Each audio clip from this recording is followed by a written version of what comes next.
السلام علیکم ورحمۃ اللہ وبرکاتہ۔ میرے عزیزو، حضرت عثمان بن عفان رضی اللہ تعالیٰ عنہ جب کسی قبر پر ٹھہرتے تو آپ بے تحاشا روتے، آپ کی داڑھی مبارک تر ہو جاتی، زمین گیلی ہو جاتی۔ کسی نے کہا، اے عثمان رضی اللہ تعالیٰ عنہ، جب آپ کے سامنے جنت و جہنم کا ذکر کیا جاتا ہے تو آپ اتنے نہیں روتے ہیں، آپ اتنے نہیں روتے ہیں قبر کو دیکھ کر جتنا آپ روتے ہیں۔ حضرت عثمان نے کہا کہ اللہ کے نبی نے فرمایا، ان القبر اول منزل من منازل آخر فإن نجا منه بعده ایسر منه وإن لم ينج منه فما بعده اشد منه۔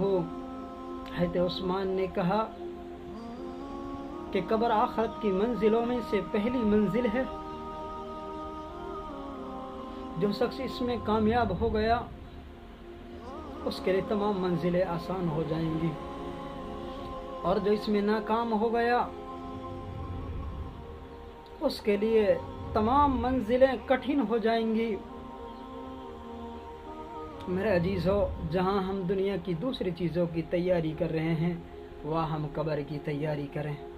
دنیا کی زندگی ایک دن ختم ہو جائے گی، جو ہمیشہ کی زندگی اس کے لیے بھی تیاری کریں، قبر کی تیاری کریں، آخرت کی تیاری کریں۔ یہ دنیا فانی ہے، ختم ہونے والی ہے، یہ ہمیشہ کی زندگی نہیں ہے۔